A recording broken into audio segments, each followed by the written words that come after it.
Hello dear students, कैसे हैं आप लोग। आशा करती हूँ कि आप अपने घरों में सुरक्षित होंगे। आज हम जंतु कोशिका और पादप कोशिका के बारे में पढ़ेंगे। तो सबसे पहले मैं कोशिका के बारे में बता देती हूँ कि कोशिका क्या है। जर्मन वैज्ञानिक एम.जे. स्लीडेन और ब्रिटिश वैज्ञानिक थियोडोर स्वान दोनों ने मिलकर के कोशिका सिद्धांत बनाया था। इनके अनुसार कोशिका सभी जीवों की रचनात्मक एवं क्रियात्मक इकाई होती है। दूसरे शब्दों में हम कह सकते हैं कि कोशिका एक स्वतंत्र अस्तित्व वाली सूक्ष्मतम जीवित इकाई है। कोशिका दो प्रकार की होती है, प्रोकैरियोटिक कोशिका और यूकेरियोटिक कोशिका।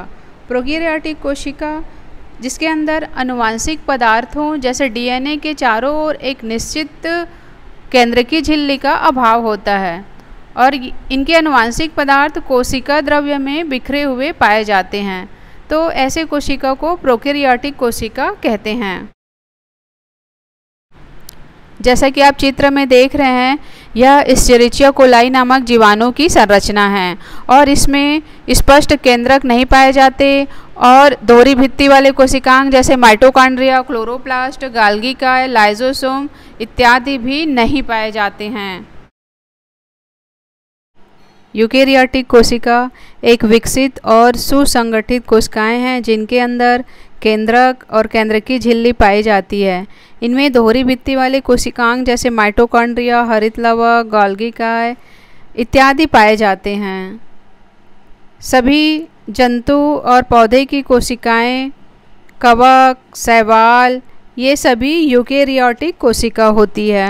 जैसे कि चित्र में देख रहे हैं कि पादप कोशिका की सबसे बाहर की जो आवरण होती है उसे कोशिका भित्ति कहते हैं और कोशिका भित्ति सेल्यूलोज की बनी होती है।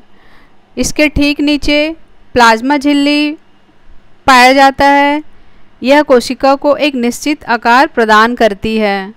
प्लाज्मा झिल्ली कोशिका प्रजनन में भी भाग लेती है और जीवद्रव्य को बाहरी आघात से रक्षा करती है और जैविक कार्यों में सहयोग करती है।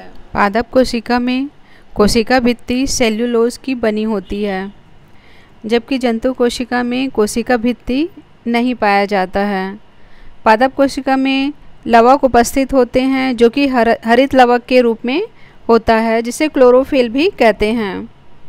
इसमें जो रिक्तिका होती है वो जंतु कोशिका की अपेक्षा काफ़ी बड़ी होती है। इस रिक्तिका को वैक्यूल भी कहते हैं।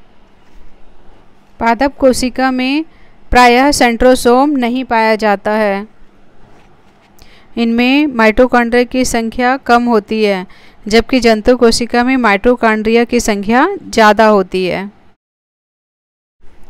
जंतु कोशिका में कोशिका भित्ति नहीं पाए जाते हैं। इनकी रिक्तिकाएं भी बहुत छोटी छोटी होती है। हरित लवक नहीं पाए जाते हैं। माइटोकॉन्ड्रिया की संख्या पादप कोशिका की अपेक्षा ज़्यादा होती है और जंतु कोशिका में सेंट्रोसोम पाए जाते हैं। जैसे कि चित्र में दिखाई दे रहा है, सबसे ऊपर में साइटोप्लाज्म मतलब कोशिका द्रव्य।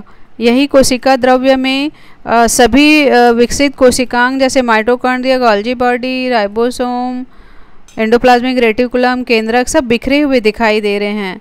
तो साइटोप्लाज्म के ठीक नीचे गोल्गी बॉडी, उसके नीचे केंद्रक है जिसमें न्यूक्लियर मेम्ब्रेन, न्यूक्लियोलस स्पष्ट दिखाई दे रहे हैं और उसके ठीक नीचे सेंट्रियोल दिखाई दे रहा है।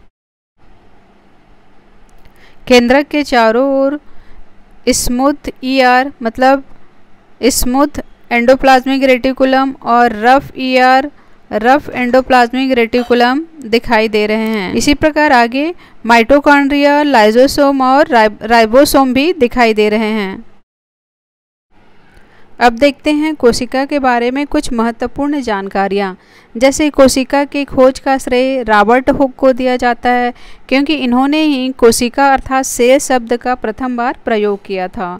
इसी प्रकार जीवित कोशिका के अध्ययन का श्रेय ल्यूएनहॉक को दिया जाता है।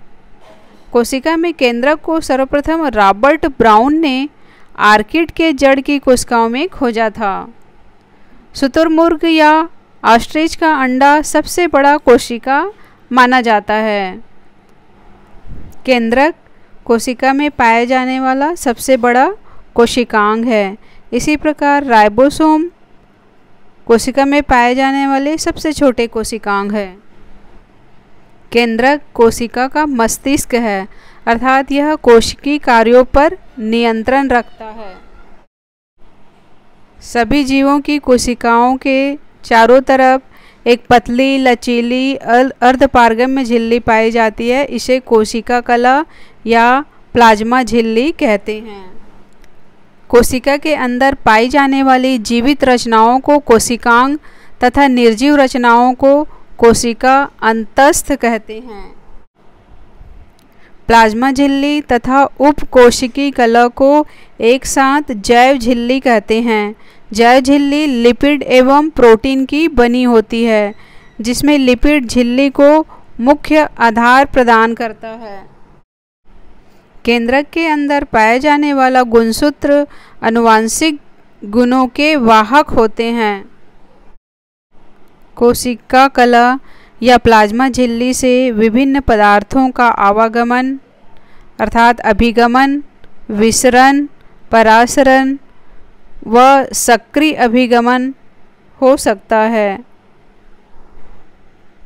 उम्मीद करती हूँ कि जंतु कोशिका और पादप कोशिका की आंतरिक संरचना को आप अच्छी तरह से समझ गए होंगे। अब नेक्स्ट वीडियो में अगले टॉपिक की चर्चा करेंगे।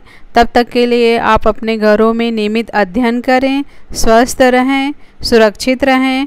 Thanks for watching.